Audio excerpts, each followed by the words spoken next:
हो लचके कमर जैसन लचकता कइल हो लचके कमर जैसन लचकता कइल लागेलू गोरी तू कवनो हीरोइन अजब के से लहरे गजब लागे बोली छोटा पेन्ही के चोली चलवैबू का गोली छोटा पेन्ही के चोली चलवैबू का गोली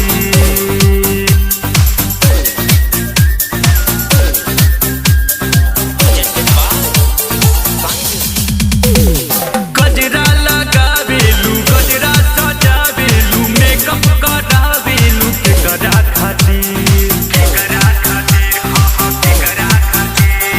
चढ़ल जवानी बाटे मेरा बानी बा बिंदिया लगावेलू केकरा खातिर जन ऐसे तू समझ न लग जाई बोली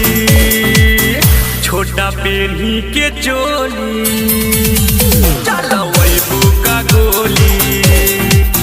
छोटा पेन्ही के चोली चलवैबू का गोली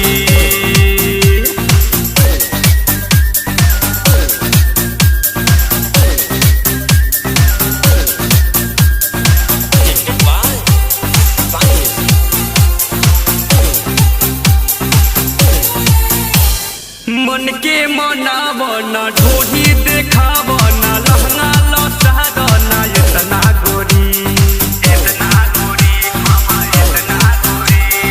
पड़ जइबू पाला त हो जइबू काला देखो तू ऐठना इतना गोरी ना तो आरती सिंह बोल तोहर भीतर से खोली छोटा पेन्ही के चोली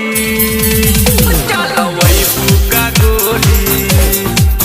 छोटा पेन्ही के चोली हो चलवैबू का गोली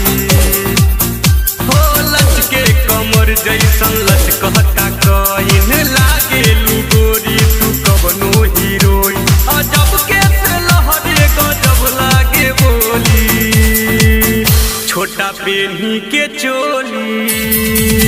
चलवैबू का गोली छोटा पेन्ही के चोली चलवैबू का गोली छोटा पेन्ही के चोली हो चलवैबू का गोली।